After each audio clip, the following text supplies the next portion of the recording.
Okay, I'm working on this transmitter here. I have my meter hooked up here. I notice on the 20 meg scale that if I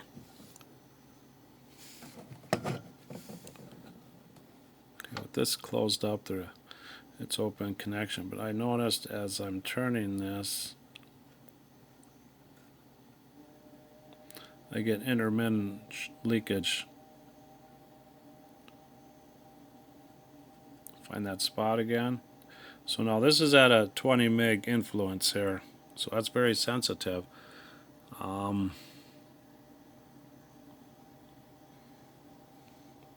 I cannot keep.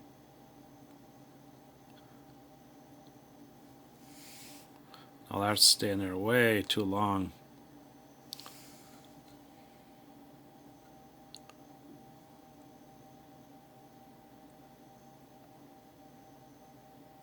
So there must be some mold. Look at that. Wow. So I'm going to recheck this. I'm not crazy about digital meters for looking for stuff or watching audio in a signal. I ain't nuts about it. I like analog. We're looking for noise.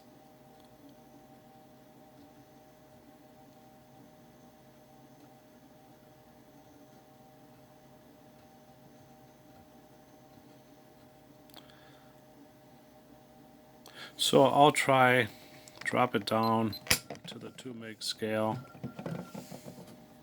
and see. Let me close this.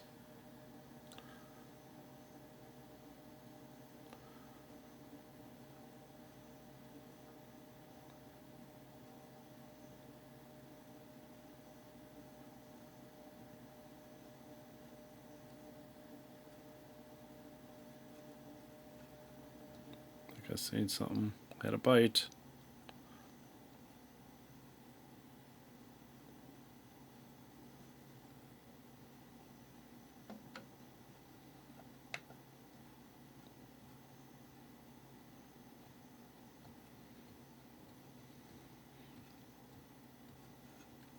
Right there. Right there.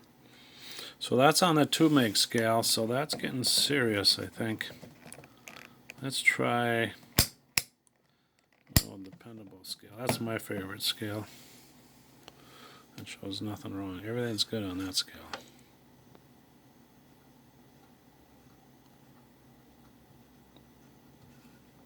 I like this scale because when you got crappy test leads, it kind of becomes my most dependable scale.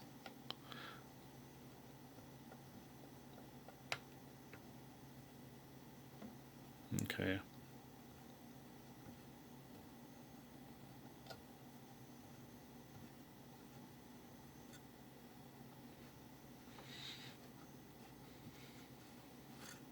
So in other words, if I was using this, where is it? The jukebox, it tests fine. 200 ohms tests fine. Obviously it tests fine here. So maybe that's nothing wrong with it.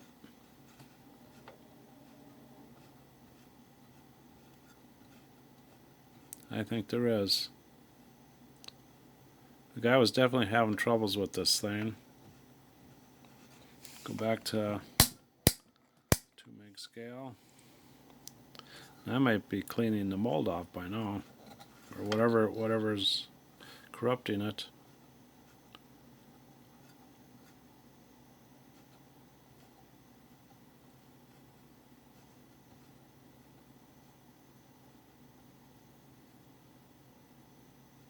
Yep.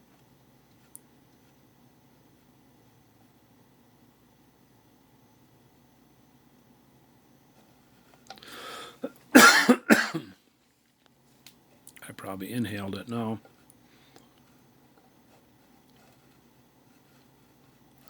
Well, go to the 20 meg.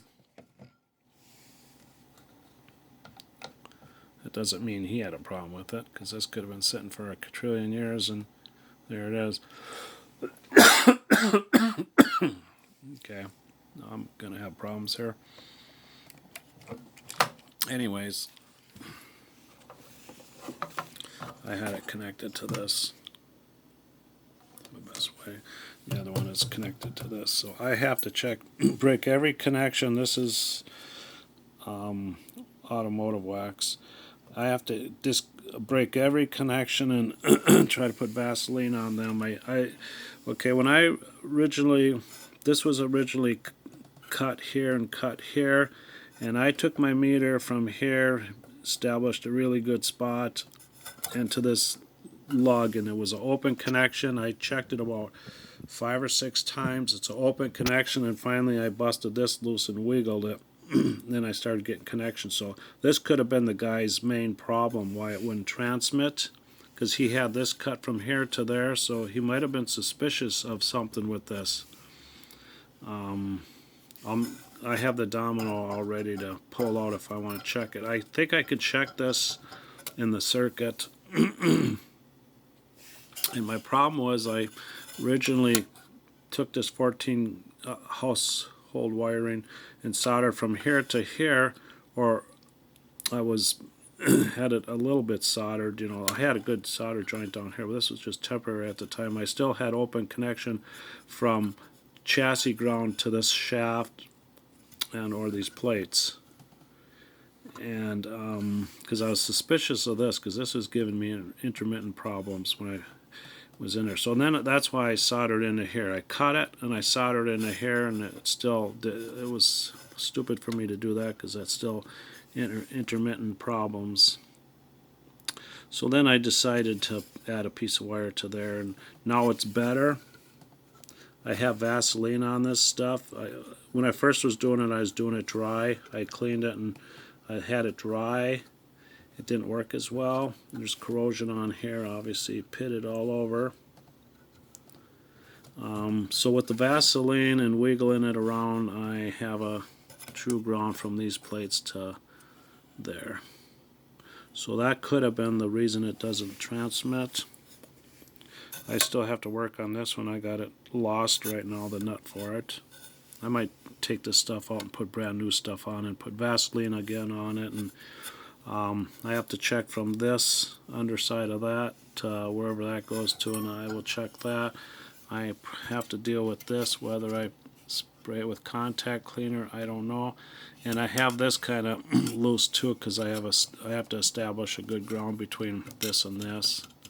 I checked it before I broke it loose, and it showed a true ground, but I want to wiggle it around at least and try to get some Vaseline on the back sides of those and stop future corrosion. But every one of these seem to have like a bypass capacitor tied to it, and dependent on the nut and bolt connection, which I don't think it's a good thing.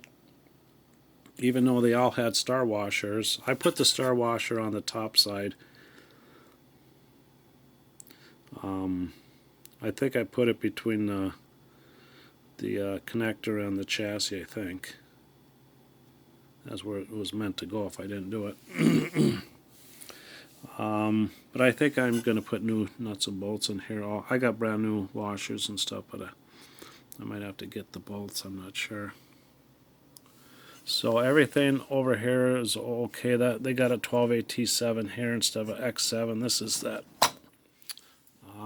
modulator tube, 60E7. I think that's a TV vertical oscillator and output, I think.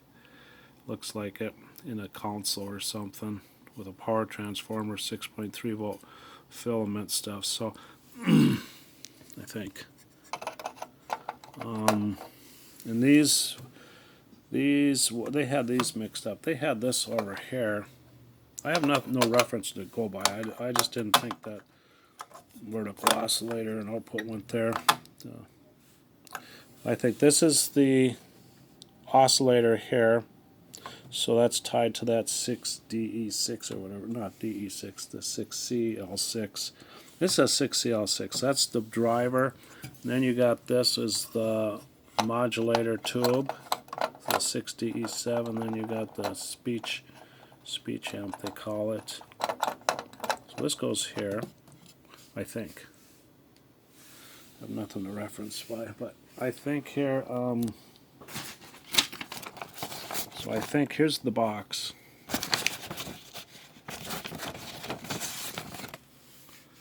There's the box. So I should be able to hook up to that big black wire and hook up to my capacitor checker, and I think I should be able to check all those at once for any leakage. Here it is right here. I already looked with a mirror. The outside ones are 47 picofarads and these two center ones are 180 picofarads. I could tell by this one wire here, he's got heavy wire from the capacitor going to lighter gauged wire. So you can definitely know he replaced those. Which one was it? I think it's this one. You know, one of them is to a skinnier wire. So maybe they were ceramic capacitors, plate capacitors in here. So I think I could check all those in a one shot. Probably add the capacitance up, and so I can obviously check for leakage. But I don't think it ever worked. And then he had this cut. That would be that, I would assume. The domino there. I think, okay, the feed through capacitor down there, I checked from there to chassis. It's connected, but I'll try to break it loose if I can. If I don't think I'll destroy it. I think though that stuff is right here. I think this is the feed through capacitor because it's through RFC, RFC,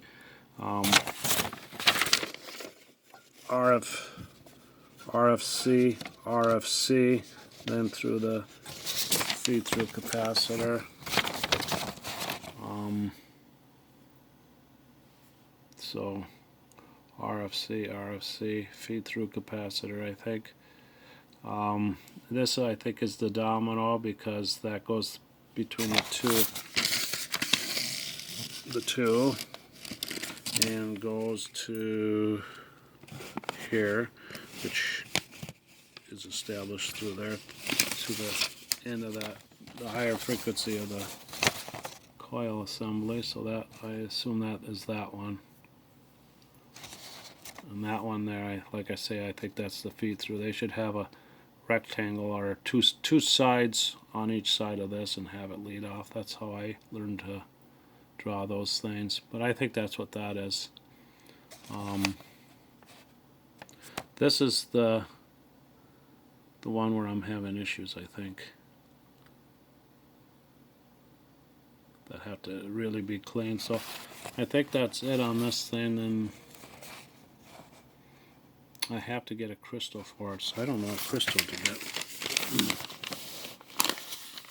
I'll have to reference. I think I'm going to reference from here. This is the only reference I have. So I think I can reference from here to figure out what kind of crystals came with this or whatever. I think. I don't know. Other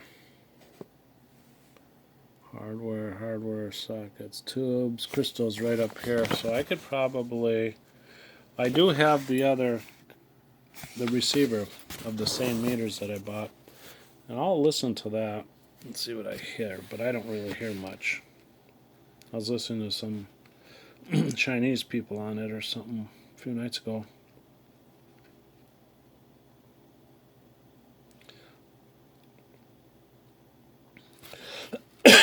I don't know where they were even coming from. So I can think about these. We've got 4 of them. There's 2 of them where I got something affecting my throat. 2 of them are in, my receiver. There's crystals in there. That's where I'm referenced from. I'm just my throat's going to shits on me here. So I'll look these things up and see what I can see, what is what meters. It should tell me which one's which installation of the stuff if I find it in here. These things are confusing to go through. I have one for my the heck is it? One of those TV oscillators, I think. No, oscilloscope. oscilloscope that I bought, a solid state one. I still don't have that functioning. I need some screwy double ganged or some screwy 500 ohm or something like that, or some kind of potentiometer I don't have. So I don't know if I'm still going to keep that or not. But it helped me learn about dealing with the beams, deflection beams. Helped me learn on that stuff. But so I'll check this. This had no evidence. You know, I would clean this here and then snip it and test it and then resolder it. But I have a good spot here to pull it out. I think I can snip this down a little bit, pull it out real quick, test it. But I don't think I have to remove it for leakage. I don't think so. On this one, this looks like a clean shot. If that is this one, I don't see anything going to ground, but I didn't follow all the way through. That's the B+. So this side is on the B+. This side, this is out. That ain't going to have a problem for leakage. Unless this is switched wrong and this has bad leakage, then it could shoot leakage through it. But if it shows leakage, I'll pop it out and test it again and replace it. But I suppose I need like a 1600 volt. I have no other reference for this. I could look in this one. I can look in this one and see what it has for a voltage reference for that kind of a spot. But other than that, I would say this has to be... I got these little ones, these things right here. These ones, I got a, was it 0.001? I got 1,000 picofarads in these things, and these things are rated at 3,000 volts. Supposedly, these say 3K volts on them. So maybe I'll choose one of these, but I could see these things just like burning into fire. So I don't know what these are worth. I think they're worth 600 volts, I think. I didn't look at that. I was just looking at the capacity. I'll look at them again with my mirror. So whoever mounted them in, they put the capacity so you can't read it. And what's the odds of that?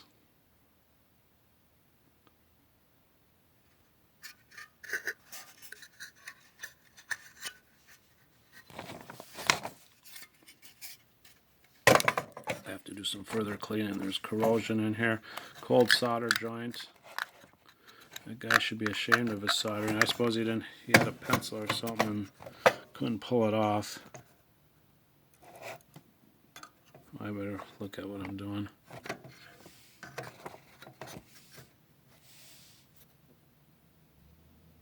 don't think I can read them. I think these are all 600 volts.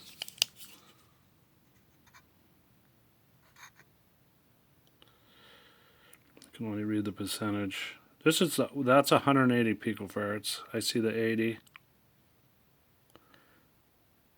The two center ones are 180 picofarads and the end ones are 47. And here's his wire. You can tell he's operating with a cold iron.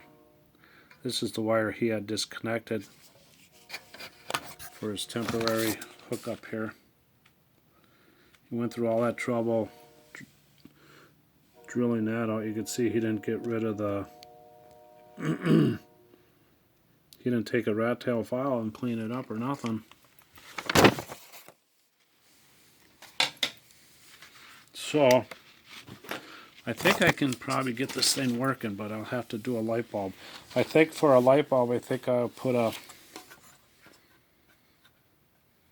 25 watt household lamp from here to here, and maybe a big wire wound 50 ohm resistor. I got a big ass green, real big capacitor that I use on Fender Silverface amps. It's 100 watt, but it's 8 ohms. I don't know if I could put 8 ohms from here to there, but I have other 50 ohms, I doubt it. I might have a 10 watt 50 ohm one. Might. Or something around there. 47 ohms or something. I don't know. So this is it. This is Origin Beginner's Corner of May 25th, 2022. So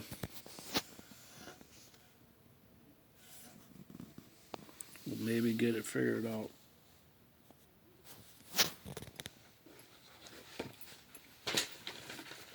I have to check the power supply out. I didn't check that out. I should hook that up. So we've got a standby switch. So if this electrical connection goes horrible on there, which I will disconnect that and put a toggle switch to establish the, I guess that puts that tube into transmit. So I will put a toggle switch there because I know this stuff is too light gauge for some of this turning B plus on and off. I had a Sansui receiver for years, and I always switched it with it shut off.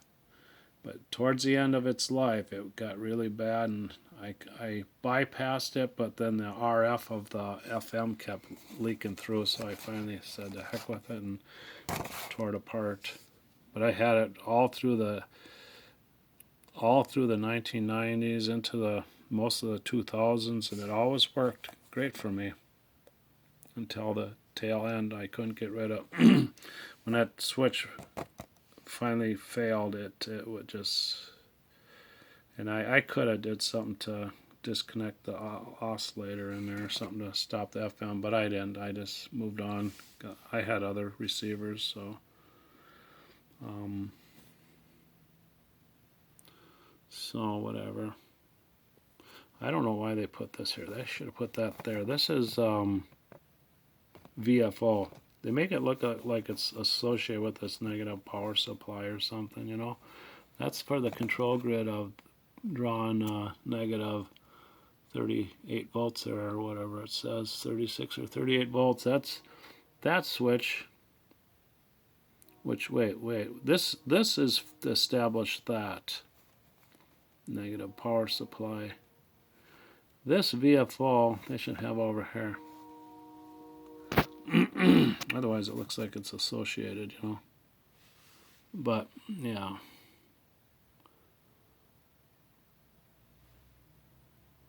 So you would think to stop this from transmitting they would interrupt the cathode, but I don't know what they got. They got this. Shutting the whole B plus down, which is the hardest thing on that switch. They could I think. Yeah, because this has no receiver, so you don't need B plus. Only when you're transmitting, I guess, you don't need it for nothing. So they got it shutting down the whole, all the tubes, I guess. I guess that's the way to do it. So I'll put a toggle switch probably for that, because I don't see a long life of that wimpy copper or whatever it is, brass, whatever they have. So anyways, this was definitely an open circuit from chassis ground to this point right here.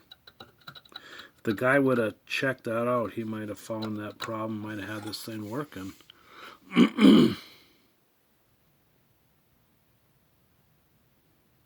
So that's it. Corrosion. I'll have to I think there's things tied to these things too.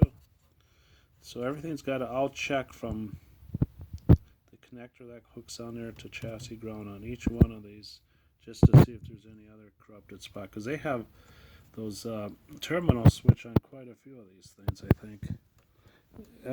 Even though it might not be doing much, it might just have one capacitor or something, but they always seem to depend on this connection for their bypass capacitor to ground or something. It seemed to me like if it was this one, or I have the receiver to this thing. I got that too. So I don't know what the bands here, what are they? Where are they? There's the crystal change. Where's the something that I can read? 10, 15, 20, 40, and 80. But I have the receiver that looks exactly like this with the...